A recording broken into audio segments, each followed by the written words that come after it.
there, here, and everywhere.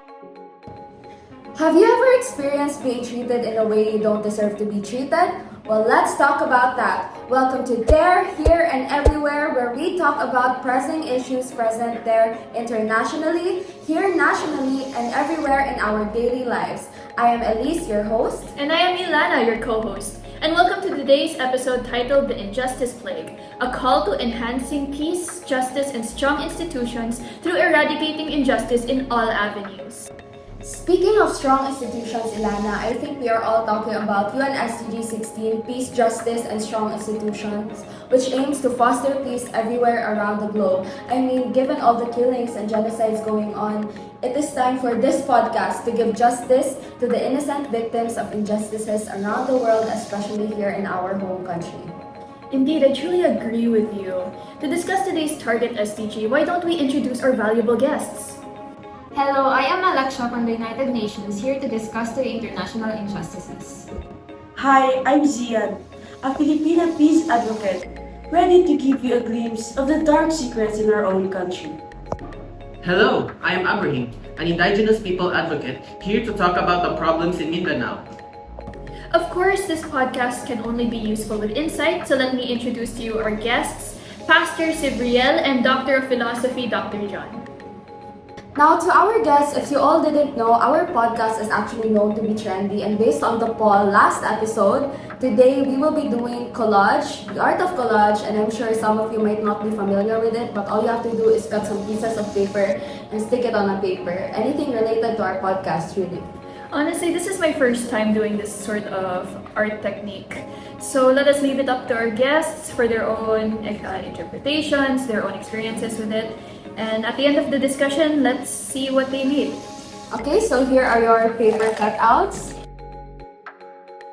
Okay, so now that we are all set, I guess we are ready to talk about There, Here, and Everywhere!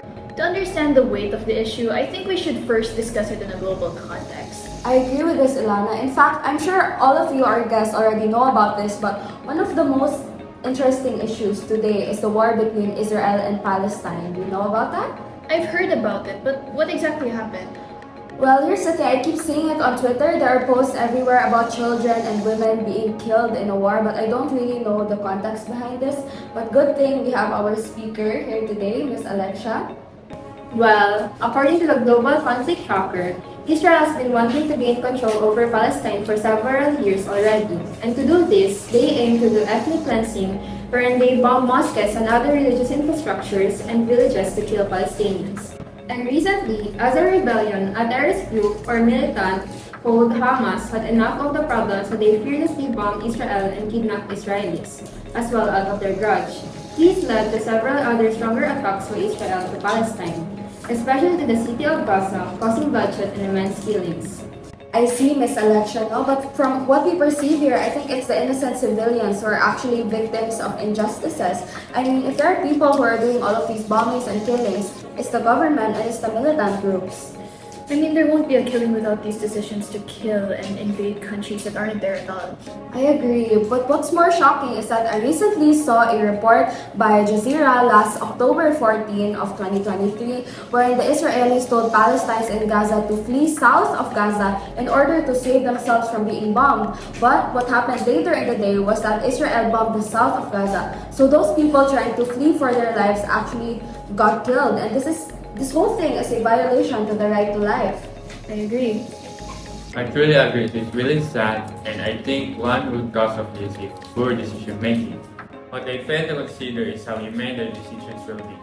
I agree, Dr. John. So you could argue that they fail to do secondary or inner reflection, where they care about other people, but they only focused on power.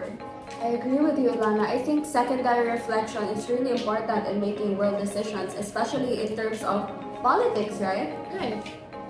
I'm in line with everything you just said. To add to this, the leaders can actually see the genocide happening, but they just allow that to occur. This is truly immoral of them.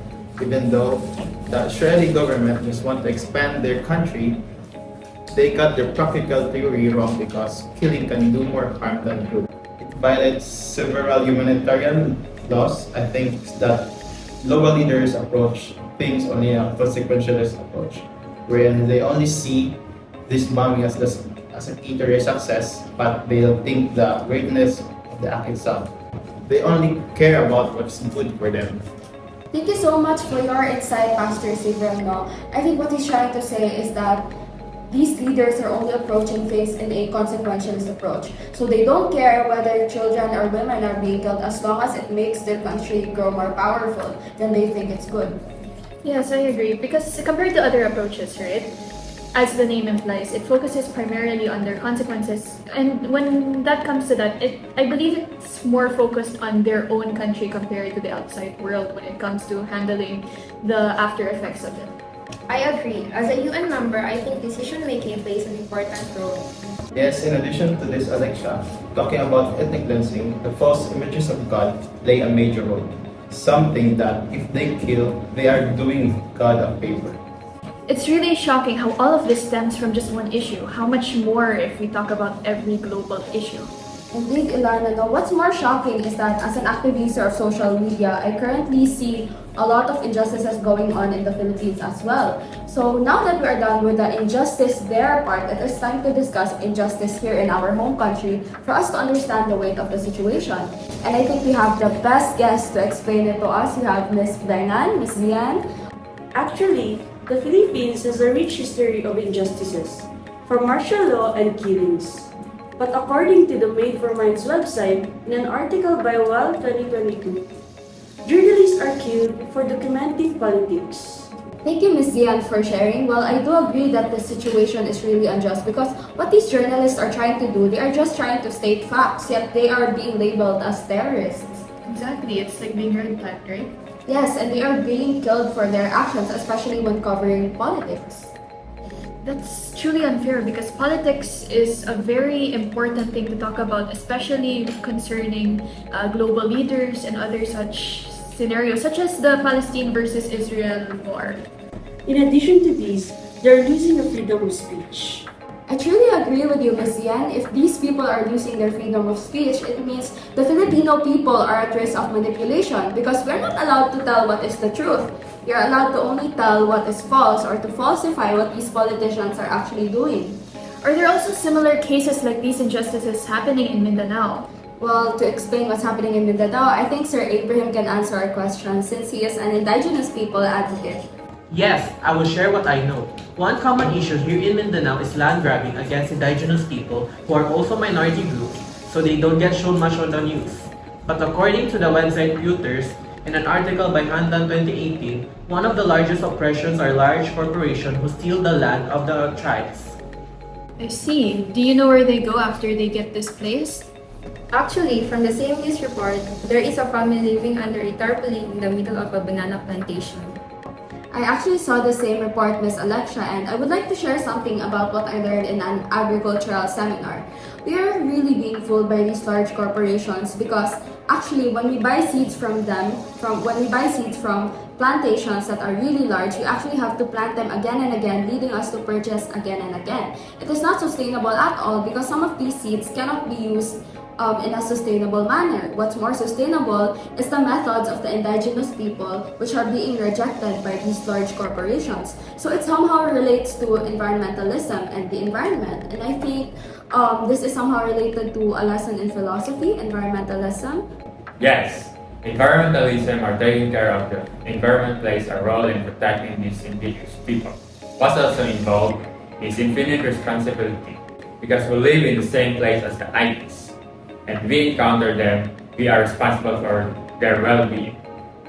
We truly agree with your concept of environmentalism, Sir John. I mean, because we are easily fooled by these large corporations into buying all their plants which are actually harmful for the environment, we tend to neglect the indigenous people already. And talking about manipulation, I think this is related to the allegory of the cave, wherein the people were sort of blinded from the reality. And I think we shouldn't be those people. We should also nourish our minds. We should enlighten ourselves with the truth, such as those of what Dr. John mentioned.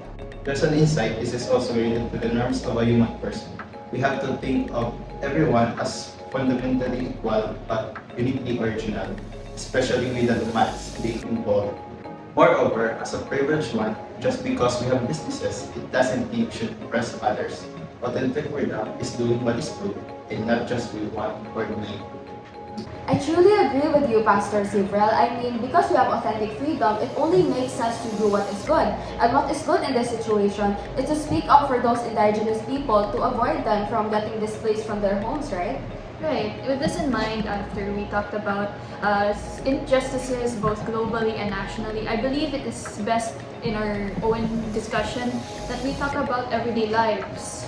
We are now at the last segment of discussing the problem, and to do this, what we did was we received responses from Ateneo Junior High School and Senior High School students, wherein we asked them to give a glimpse of their injustices in their everyday lives, of what they see about the problem of injustices. So we received various responses, and we chose only 4. So I think it would be more fun if we allow everyone to read each and every one of this. Is that right?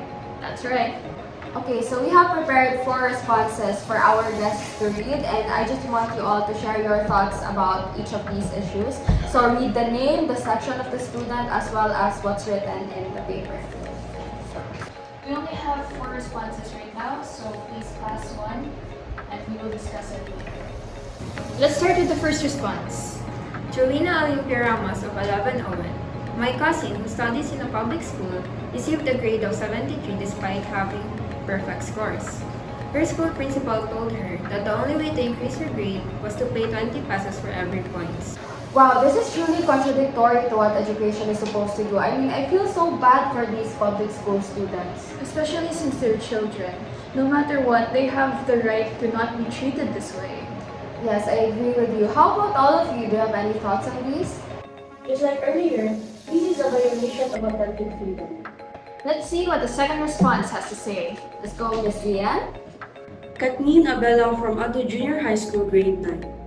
I had a friend in grade school who was a Badjo girl with wavy and yellowish hair.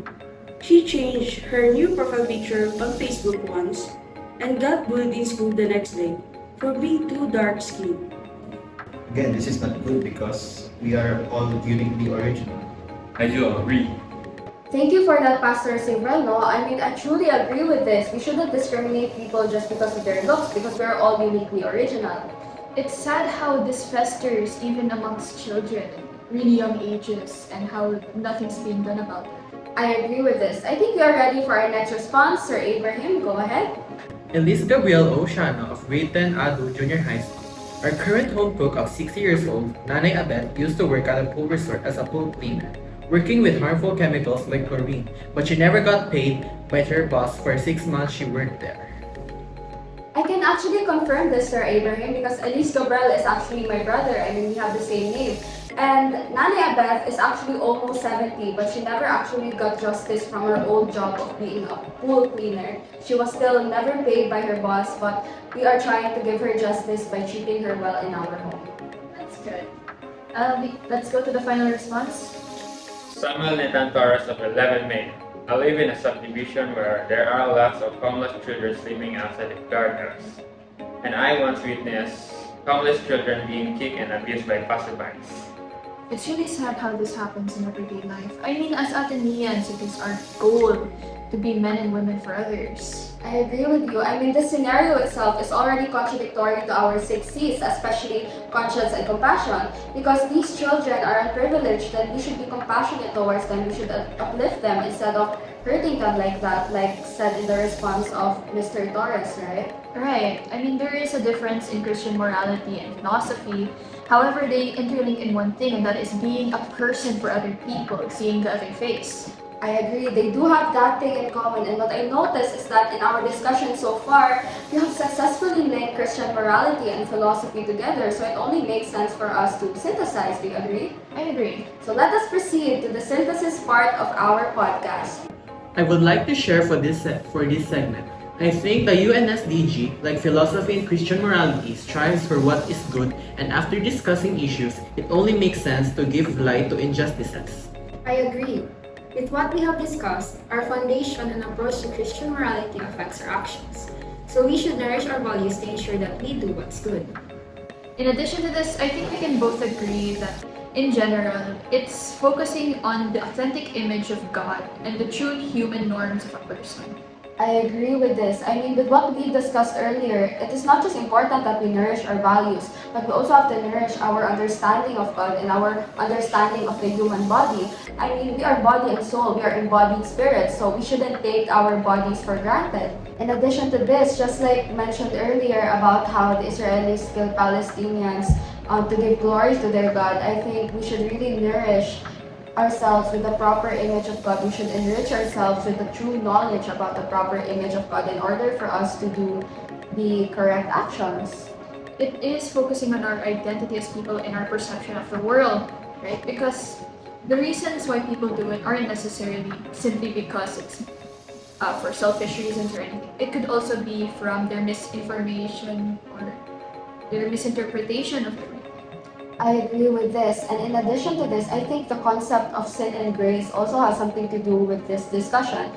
With the sin being the injustices themselves, it is important that we have grace also, and the grace will serve as the solution to this problem. So in order to grace these people who are victims of injustices, then I think us who are privileged enough, we should do actions, we should do the right necessary solutions for them. It is in accordance with God's will, and as we all know, God is a loving God. He wouldn't have put them through that for any other reason. It's just how the world is, and it's our responsibility and our role in this world to help. Talking about responsibility, by being responsible, we can actually achieve the UN SDG goals by the year 2030, which is the target date set by the United Nations. But beside what we have mentioned, is there any other philosophical background on these ongoing events besides the Christian morality aspect of the discussion? Well, earlier you mentioned about being embodied spirits, and this is actually a philosophical concept. We shouldn't use people as instruments just to get what we want. As human persons, despite conditions, we always have the freedom to do what is good. The phenomenology of death can be also connected to this, because although death should be anticipated, we shouldn't decide who gets to experience it. I truly agree with all of your insights about the philosophical side of this issue, especially what was recently shared about the phenomenology of death. I mean, death should be anticipated, but killing innocent children and women are unjustified at all. It's a form of injustice. And I think this issue can also be related to the philosophical enterprise, because what we are doing right now is discussing the issue. We are philosophizing, which is questioning. It is a discipline of questioning. It is a discipline of liberation and personhood, because not only are we analyzing, but we are also trying to think about which systems in society should be changed for the betterment of the society, for the betterment of the people. It is sort of questioning our traditions. And that also links to man's search for meaning, right? Because we are, with the questioning, we are also searching for our own role, our own responsibilities in this world as people. And through the questioning, through the asking, through the reflection on society, we also reflect on our own behavior towards others and our own faith. Because you can argue that it is a part, that the way we act, the way we focus on ourselves rather than other people, the consequentialist approach that relates to nihilism. And man's search for meaning is important because it is our responsibility to help others. I totally agree with you. So this has truly been a rich discussion. From all of the Christian morality concepts, from the foundations of Christian morality, we also discussed philosophical concepts up to what we just mentioned right now, which is man's search for meaning. So through this podcast, we are searching for meaning. So as the host, we would like to see what your meaning is after listening to all of the discussion so far. So at the start of this discussion, we instructed you to create your own versions of your takeaways from this podcast through cutouts, through sticking them into the papers that you were given. So now it is time to discuss all of them. I would be really excited to see them and very curious as to what you made. Ms. Alexa, let us start with you. As a UN member, this is my way of conveying that we should foster peace rather than war. Here you can see the flag of Palestine and Israel with a blue bird depicting that we should foster peace between the two countries. Here I showed images of politicians and journalists to show that we should protect our journalists from being killed by them. This collage shows that we need to protect minority groups like the Lumans. It shows here that they protest for equality. They deserve the equality and we should give them that equality. In this collage, I use a brain to show how we should philosophize first before making decisions. As a pastor, I made this to show that we should put God first to prevent injustices. Thank you so much for coming here, our dear guests, and for sharing your insights. This has truly been a fruitful discussion. I mean, from discussing about how this podcast is an act of questioning to finding meaning in our discussion of injustices. On the other hand, we also started with discussing our foundations and approaches to Christian morality and ended up discussing the right Ignatian values to embody in our daily lives to ensure that we don't encounter injustice anywhere. To end this podcast, let me end with a quote by Martin Luther King Jr. Injustice anywhere is a threat to injustice everywhere. We are caught in an inescapable network of mutuality, tied in a single garment of destiny. Whatever affects one directly affects all indirectly. Always remember to end injustice